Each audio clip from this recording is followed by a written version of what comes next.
यह घटना ख्वाजा गरीब नवाज की एक नुमायां करामत को दिखाती है, जिसे देखकर सभी लोग हैरान रह गए। यह करामत अल्लाह की रहमत और ख्वाजा साहब की बरकत से हुई, जो मुस्लिम उम्मत के इमाम और हिदायत के सच्चे रास्ते के रोशन नूर हैं। उनकी यह करामत किसी के लिए भी हैरान करने वाली थी, लेकिन ईमानदार और अल्लाह के करीब रहने वाले लोगों के लिए यह कोई नया नहीं था। ख्वाजा गरीब नवाज रहमतुल्लाह अलैह की दुआ और बरकत से हमेशा उम्मत को हिदायत और सच्चाई का रास्ता मिलता रहा है। इस वीडियो में हम आपको इस नुमाया करामत के बारे में तफसील से बताएंगे, जो अल्लाह की मर्जी से हुई। तो अपनी दिल से पाक नीयत के साथ इस वीडियो को देखें और ख्वाजा गरीब नवाज रहमतुल्लाह अलैह के दर से मिलने वाली बरकतों के बारे में जानें। अब यदि हम बुलडोजर की बात करें तो उत्तर प्रदेश के मुख्यमंत्री योगी आदित्यनाथ को लोग बुलडोजर बाबा के नाम से जानते हैं। उन्होंने कई जगहों पर कार्रवाई की है, चाहे वो होटल हों,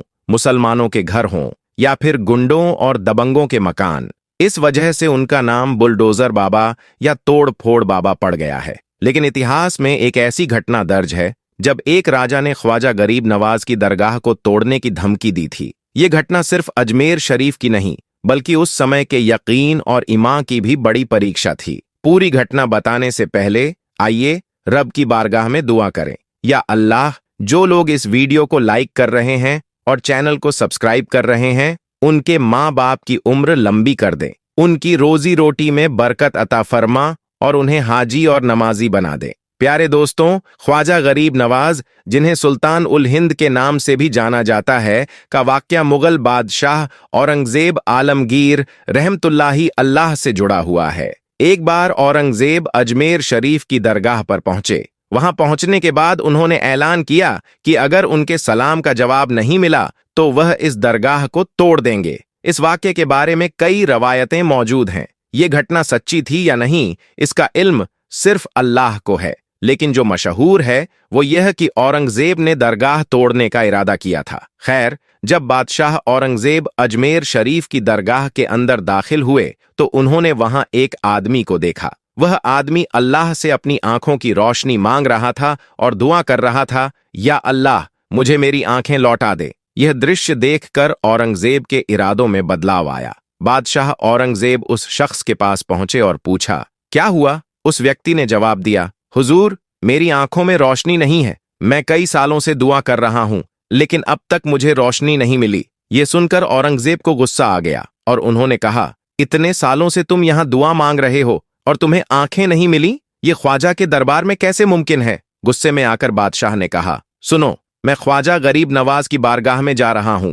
अगर मेरे लौटने तक तुम्हें आंखों की रोशनी नहीं मिली तो मैं अपनी तलवार से तुम्हारा सिर काट दूंगा। यह कहकर बादशाह दरगाह की ओर चल पड़े। जब उस भिखारी को यह बात पता चली तो वह पूरी शालीनता से दुआ करने लगा। उसने कहा, या ख्वाजा गरीब नवाज, अब तक मैं सिर्फ आंखों की रोशनी मांग रहा था, लेकिन अब तो मेरी जान खतरे में है। अगर आपने अब मेरी फरियाद नहीं सुनी तो मेरी जान चली जाएगी। तो यह ख्वाजा, अब मेरी जान पर बात आ गई है, मुझे आंखें दिला दीजिए। उस शख्स ने दिल से ख्वाजा गरीब नवाज को पुकारा। जैसे ही उसने दिल से पुकारा, ख्वाजा का करिश्मा शुरू हो गया। इधर बादशाह औरंगजेब ख्वाजा गरीब नवाज की बारगाह में पहुंचे। वहां जाकर उन्होंने पहले सलाम पेश किया, लेकिन कोई जवाब नहीं आया। फिर उन्होंने दूसरी बार सलाम किया, लेकिन तब भी कोई जवाब नहीं मिला। अब बादशाह औरंगजेब गुस्से में आकर तीसरी बार ख्वाजा की बारगाह में सलाम पेश करने लगे। जैसे ही तीसरी बार सलाम किया, दोस्तों, ख्वाजा की बारगाह से जवाब आ गया। जैसे ही जवाब मिला, बादशाह औरंगजेब आलमगीर रहमतुल्लाही अल के दिल की हालत बदल गई। उनका दिल और दिमाग एक अजीब सी कैफियत में चला गया, जैसे किसी ने उनके अंदर की सारी उलझने और गुस्से को दूर कर दिया हो। अब उन्हें जवाब मिला और साथ ही यह आवाज आई, ए बादशाह, ऐसी जिद मत करना। मैंने जो तेरे सलाम का जवाब देने में देरी की वह इसीलिए थी क्योंकि जिस इंसान की आंखों की रोशनी के लिए तूने जिद की थी, उसके लिए मैं अपनी जगह से हटा था। मैं उसकी आंखों की रोशनी लेने के लिए गया था। यह सुनकर बादशाह औरंगजेब का दिल और दिमाग पूरी तरह बदल गया। उन्होंने जो कहा था कि वह ख्वाजा की दरगाह को तोड़ देंगे, वह सब भूल गए। अब वह एक अलग ही कैफियत में आ गए। दरगाह से बाहर निकले तो देखा कि वह इंसान जो सालों से अपनी आंखों की रोशनी मांग रहा था, अब उसे अल्लाह का करिश्मा और ख्वाजा मोइनुद्दीन की करामत से आंखों की रोशनी मिल चुकी थी। तो प्यारे दोस्तों, जब वक्त का इतना बड़ा बादशाह ख्वाजा गरीब नवाज की दरगाह को तोड़ने के इरादे से आया था तो वह खुद ख्वाजा का होकर रह गया। उसका दिल और दिमाग पूरी तरह बदल गया। आजकल भी कुछ लोग दरगाहों को तोड़ने की बातें करते हैं, लेकिन हमें याद रखना चाहिए कि ख्वाजा गरीब नवाज की बारगाह में वह ताकत है जो किसी भी मुश्किल को हल कर सकती है। लेकिन सोचिए, जब औरंगजेब जैसा बड़ा बादशाह ख्वाजा की बारगाह को नहीं तोड़ पाया तो आप क्या कर लेंगे। उनकी बारगाह का मर्तबा इतना ऊंचा है कि कोई भी कुछ नहीं कर सकता। प्यारे दोस्तों, बाद में औरंगजेब रहमतुल्लाही अल इतने बड़े बुजुर्ग बन गए कि उन्हें खुद अल्लाह का वली कहा जाने लगा। आज भी दुनिया उन्हें हजरत औरंगजेब आलमगीर रहमतुल्लाही अल के नाम से जानती है। और दोस्तों, उनके साथ एक और बड़ी बात जुड़ी है, जो यह है कि उन्होंने फतवा ए आलमगीरी को अपने दरबार में लिखवाया। उन्होंने अपने समय के बड़े बड़े उल्लेमा और मुफ्तियों को बुलाकर इस किताब को तैयार करवाया और यह किताब आज तक मुसलमानों की राहनुमाई करती है। तो दोस्तों, यह है ख्वाजा गरीब नवाज का मर्तबा। अगर आप भी ख्वाजा गरीब नवाज के चाहने वाले हैं तो इस वीडियो को दिल से लाइक करें और अपने दोस्तों के साथ शेयर करें। अजमेर शरीफ में हुई सांप की बारिश के बारे में एक बेहद दिलचस्प और अजीब घटना है। दोस्तों, जब अजमेर मोहल्ला में सांपों की बारिश हुई तो वह दृश्य कुछ ऐसा था जिसे देखकर हर कोई हैरान रह गया। यह वही धरती है जहां ख्वाजा गरीब नवाज की दरगाह स्थित है, और जब इस धरती पर सांपों की बारिश हुई तो यह ख्वाजा गरीब नवाज की करामत का प्रतीक बन गया। अजमेर शरीफ में सांपों की बारिश ने सबको चौंका दिया और उस समय हर तरफ अल्लाहू अकबर के नारे गूंज उठे। यह घटना उस दौर की है जब सांपों की बारिश ने पूरे क्षेत्र में खौफ और रहस्य की स्थिति बना दी थी। अब हम इस घटना के बारे में और विस्तार से बात करने जा रहे हैं, लेकिन इससे पहले अगर आपने हमारे चैनल को सब्सक्राइब नहीं किया है तो कृपया सब्सक्राइब करें और बेल आइकन भी दबा लें ताकि आप ऐसी रोचक घटनाओं के बारे में और जानकारी पा सकें। दोस्तों, हिंदुस्तान की धरती पर जब संजर के सुल्तान ख्वाजा गरीब नवाज तशरीफ लाए तो सबसे पहले जिस जगह पर पहुंचे वह था अजमेर मोहल्ला। अजमेर मोहल्ला उस समय हिंदुस्तान का अहम केंद्र था और यहाँ की हुकूमत पृथ्वीराज चौहान के हाथ में थी। जब ख्वाजा गरीब नवाज ने हिंदुस्तान में आकर लोगों को दीन की दावत देना शुरू किया तो यह खबर बादशाह तक पहुंची।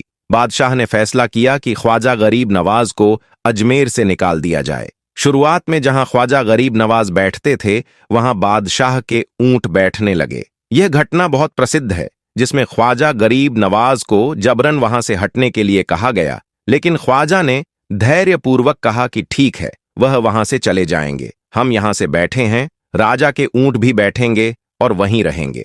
बहरहाल दोस्तों, ख्वाजा गरीब नवाज तो वहां से निकल गए, लेकिन जब ऊंट बैठे तो वह जमीन में इस कदर चिपक गए जैसे जमीन ने उन्हें अपने आप जकड़ लिया हो। जब ख्वाजा गरीब नवाज रहमतुल्लाही अल अजमेर मोहल्ला पहुंचे तो उनका मुकाबला रामदेव से हुआ, लेकिन जब रामदेव खुद ख्वाजा गरीब नवाज के पास आए और कलमा पढ़कर मुसलमान बन गए तो पृथ्वीराज चौहान के अंदर हलचल मच गई। पृथ्वीराज चौहान यह सोचने लगे कि उन्होंने इस बाबा को जिन्नात से भी पराजित कर दिया था, लेकिन जिन्नात भी उन्हें हरा नहीं पाए, उनके सैनिक भी कुछ नहीं कर पाए और पागल हाथी भी उनका कुछ बिगाड़ नहीं सका। पृथ्वीराज को यह महसूस हुआ कि यह बाबा बहुत बड़ा जादूगर है और जादू को जादू से ही हराया जा सकता है। इसके बाद उन्होंने समय के सबसे बड़े जादूगर राजा जयपाल जोगी को बुलाने का फैसला किया। दरबार में बुलवाने के बाद सारा माजरा ख्वाजा गरीब नवाज के सामने खुलकर आ जाता है। वह समझ जाते हैं कि कैसे अजमेर में रहना लोगों के लिए मुश्किल हो गया है,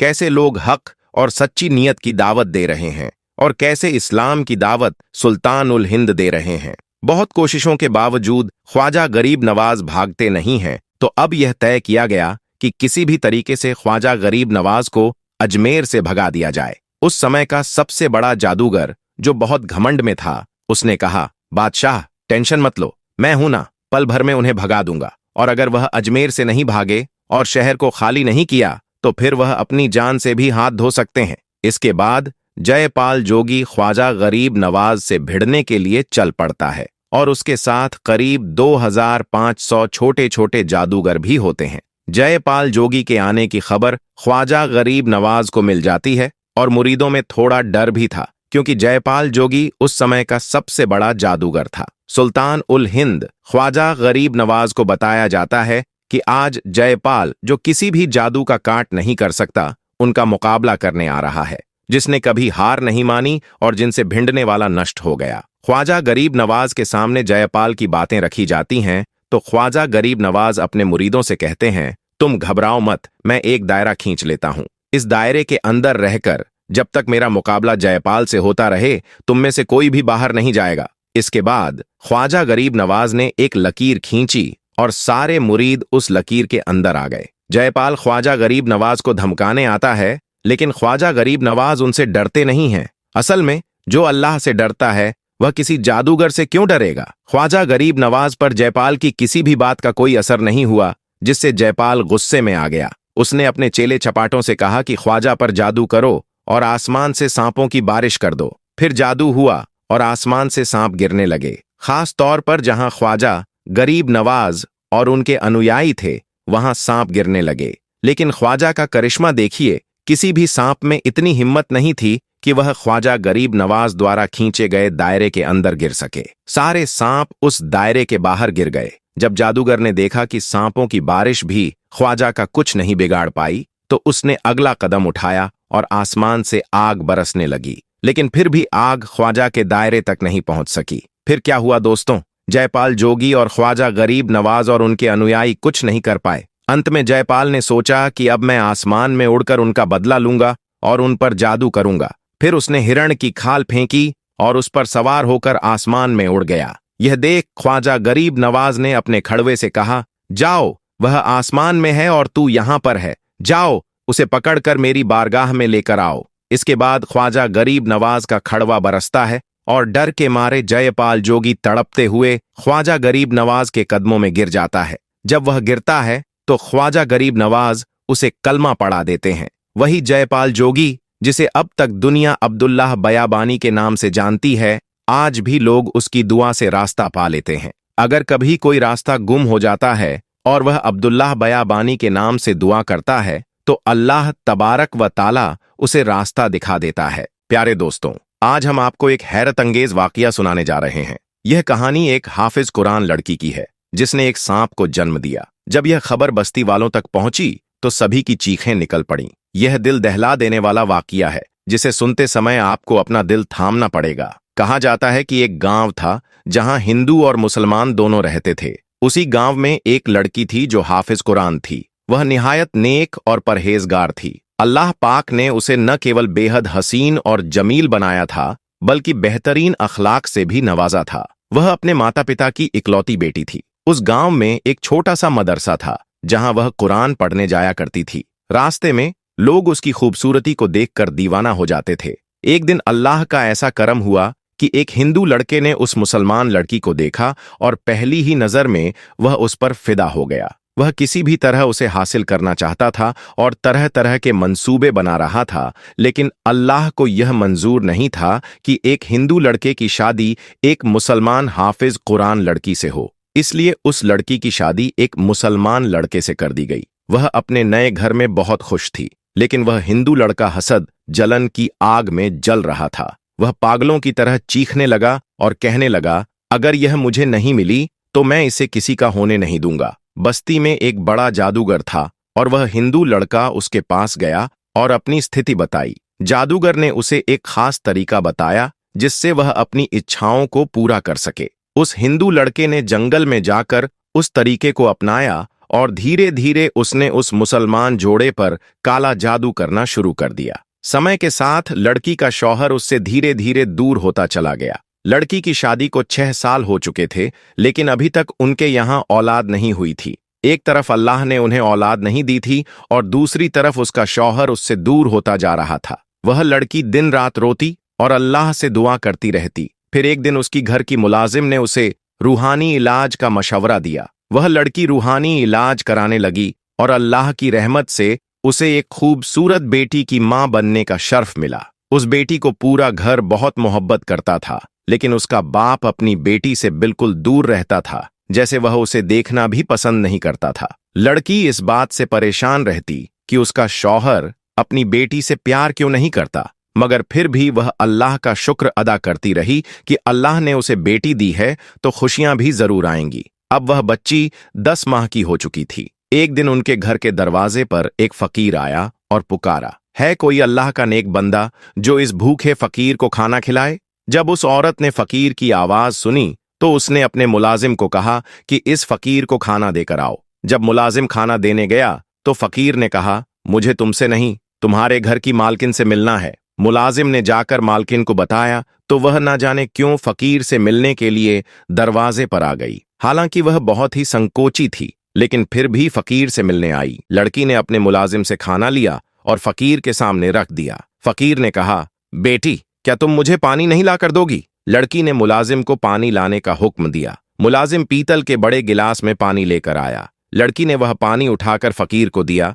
लेकिन जब फकीर ने गिलास में देखा तो उसमें सांप था। लड़की यह सुनकर हैरान हुई और कहा, यह कैसे हो सकता है? पानी तो मैंने खुद आपको दिया था। फकीर ने कहा, बेटी, तुम पर काला जादू किया गया है। यह सुनकर लड़की बहुत हैरान हुई और कहने लगी, मेरे ऊपर कोई काला जादू क्यों करेगा? मेरा कोई दुश्मन नहीं है। लेकिन फकीर बार बार कहता रहा, तुम पर काला जादू किया गया है ताकि तुम्हारे शौहर को तुमसे दूर किया जाए और तुम्हारी कोई औलाद ना हो। यह सुनकर लड़की हंसने लगी और कहने लगी, अरे बाबा, आपकी बात कैसे मान लूं? अल्लाह पाक ने तो मुझे इतनी खूबसूरत बेटी से नवाजा है। मैं आपको अपनी बेटी से मिलवाती हूं, मगर वह इस वक्त सो रही है। यह सुनकर फकीर ने कहा, बेटी, हम आपकी बात कैसे मान लें? अंदर जाकर देखो, तुम्हें मेरी बात पर यकीन आ जाएगा। तुम्हारी बेटी सो नहीं रही है, वह मर चुकी है। यह सुनते ही लड़की के ऊपर जैसे आसमान टूट पड़ा। वह दौड़ते हुए अंदर गई और देखा कि सचमुच उसकी बेटी मर चुकी थी। वह चीखी, चिल्लाई, रोती हुई दरवाजे पर वापस आई, लेकिन जब दरवाजे पर पहुंची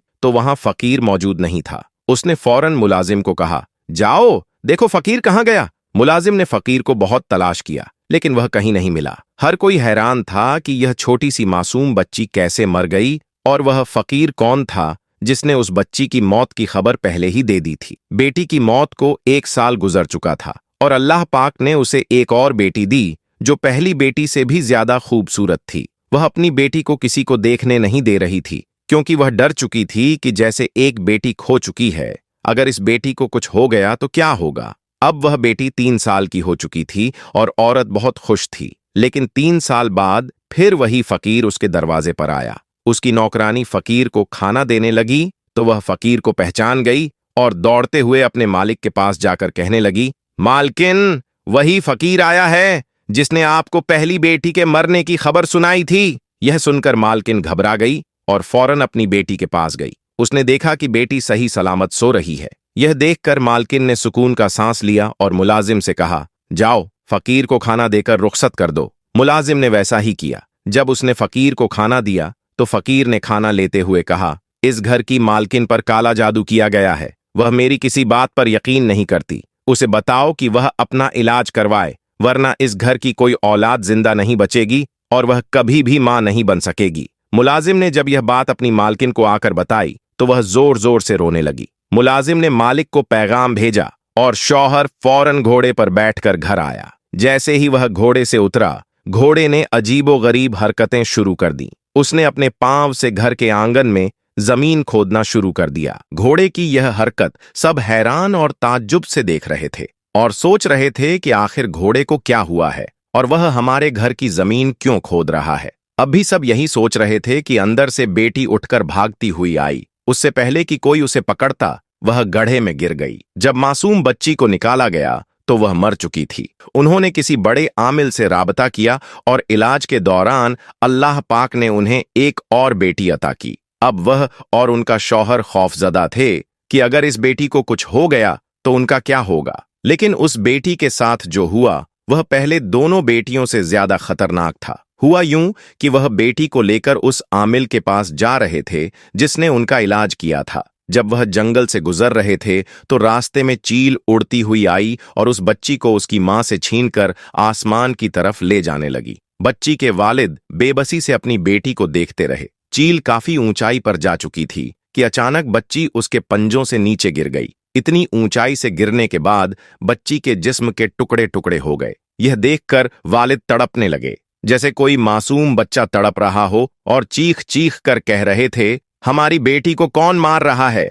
हमारी बेटियों के साथ क्या हो रहा है? आंखों के सामने अपने 3-3 बेटियों को मरता देखकर एक मां के लिए इससे बड़ा सदमा और क्या हो सकता है। उसके बावजूद वह औरत सब्र से अल्लाह के आगे सजदा करती रही और दुआ करती रही, या अल्लाह, इसमें तेरी क्या हिम्मत है? मेरा दुश्मन कौन है? यह राज कब खुलेगा? एक फकीर ने उसे बताया था कि उसके ऊपर काला जादू किया जा रहा है, लेकिन यह नहीं बताया था कि जादू करने वाला कौन है। उसका शौहर पहले ही उससे दूर हो चुका था और अपनी 3 बेटियों की मौत के बाद घर वाले उसके शौहर को बहका लगे थे कि तेरी बीवी मनहूस है, जो भी बच्चा पैदा करती है वह मर जाता है। उसने कहा, हमें खानदान का वारिस चाहिए, अगर अल्लाह ने बेटा भी दे दिया तो शायद वह भी मर जाए। वह लोग उसके शौहर को दूसरी शादी के लिए उकसाने लगे। एक दिन अल्लाह की तरफ से ऐसा हुआ कि वही फकीर फिर उसके दरवाजे पर आया और दस्तक दी। कोई है जो अल्लाह के इस बंदे को खाना खिला सके?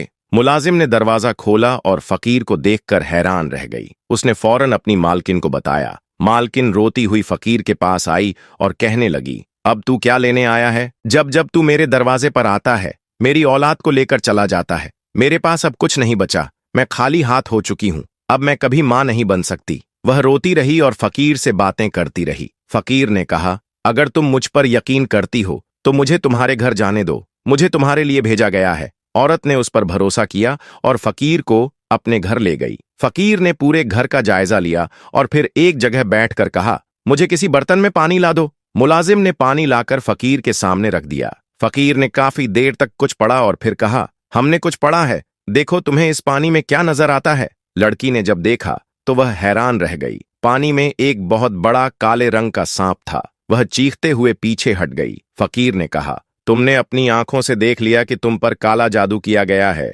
इसी जादू के जरिए तुम्हारे पेट में एक काला सांप बिठा दिया गया है जो तुम्हारे हर बच्चे की जान ले रहा है। लड़की ने कहा, मेरे बच्चे तो सही सलामत पैदा होते हैं। फकीर ने कहा, हाँ, तुम्हें खुशी जरूर मिलती है, मगर वह तुमसे छीन ली जाती है क्योंकि इन बच्चों की जिंदगी नहीं होती। यह काला जादू तुम पर एक हिंदू लड़के ने कराया है। शादी से पहले वह हिंदू लड़का तुम्हें देखकर तुम्हारा दीवाना हो गया था और जब तुम्हारी शादी किसी और से हो गई तो वह गुस्से से पागल हो गया और हसद की आग में जलने लगा। फकीर ने कहा, उस हिंदू लड़के ने तुम पर काला जादू करना शुरू कर दिया था। वह एक आमिल के पास गया और एक बड़ा मंत्र सीखा जिसे उसने तुम्हारे और तुम्हारे शौहर के बीच जुदाई डालने के लिए इस्तेमाल किया। इसलिए तुम्हारा शौहर तुमसे दूर हो गया। वह तुमसे बहुत मोहब्बत करता था, लेकिन जादू की वजह से वह तुमसे नफरत करने लगा। फकीर ने आगे कहा, इस हिंदू लड़के ने तुम्हारे साथ बहुत गंदा किया है और इसी कारण तुम कभी भी अपने शौहर से औलाद का सुख नहीं पा सकोगी। अगर तुम चाहती हो कि तुम्हारी औलाद जिंदा रहे तो तुम्हें एक कठिन परीक्षा से गुजरना होगा। लड़की अल्लाह की नेक बंदी थी और हाफिज कुरान थी। उसके दिल में कभी यह ख्याल भी नहीं आया था कि वह किसी के साथ बुरा करे, फिर भी उसके साथ बुरा हो रहा था। वह सोचती थी कि शायद अल्लाह उसे आजमा रहा है या फिर कोई और उसे नुकसान पहुंचाने की कोशिश कर रहा है। जब लड़की को यह पता चला कि उसका दुश्मन कौन है तो उसने कहा, मैं हर मुश्किल से गुजरने के लिए तैयार हूं। फकीर ने उसे चेतावनी दी कि यह बहुत मुश्किल काम है, लेकिन लड़की ने दृढ़ निश्चय के साथ कहा, मैं तैयार हूं। फकीर ने कहा, अपनी औलाद को बचाने के लिए तुम्हें इस सांप को जन्म देना होगा ताकि जो भी बच्चे इसके बाद पैदा हो वह महफूज रहें। शुरुआत में लड़की घबरा गई, लेकिन फिर उसे अल्लाह की कुदरत पर भरोसा था। उसने यकीन किया कि जो कुछ भी हो रहा था वह फकीर की बातों में सच्चाई थी। उसने ठान लिया कि वह इस मुश्किल को हल करके रहेगी, चाहे इसके लिए उसे कुछ भी करना पड़े। फकीर ने उसे कहा था कि जब वह इस सांप से मोहब्बत का इजहार करेगी और कहेगी कि यह उसका बेटा है और वह उसे पैदा करना चाहती है तो सांप बढ़ना शुरू कर देगा। लड़की ने फकीर से वजीफे भी सीखे थे जिन्हें उसे रात की तारीख में तन्हा बैठकर करने थे। एक शाम लड़की ने बड़ी मोहब्बत से कहा, मैं तुम्हारी मां हूं और मैं तुम्हें इस दुनिया में लाना चाहती हूं। और जैसे ही उसने यह कहा, सांप बढ़ने लगा। लड़की ने पड़ोसी को भी पूरी घटना बताई और उसे समझाया कि जो बच्चा पैदा होगा वह कोई आम बच्चा नहीं होगा। ने जो कठिनाई झेली थी वह सच में अकल्पनीय थी। उसने एक मुर्दा सांप को जन्म दिया, लेकिन वह अपने प्रयासों को जारी रखे हुए थी। इस मुर्दे सांप के साथ एक नीले रंग का बेटा भी पैदा हुआ, लेकिन वह थोड़ी देर बाद ही मर गया। यह सब देखकर वह पूरी तरह से टूट चुकी थी। उसने अपनी 3 बेटियों और एक बेटे को मुर्दा होते हुए देखा था। फिर भी वह इस मुर्दे सांप को देखकर हैरान थी कि उसने इस बड़े सांप को अपने पेट में पाला और उसे जन्म दिया। लेकिन यह सब अल्लाह की मदद से हुआ था।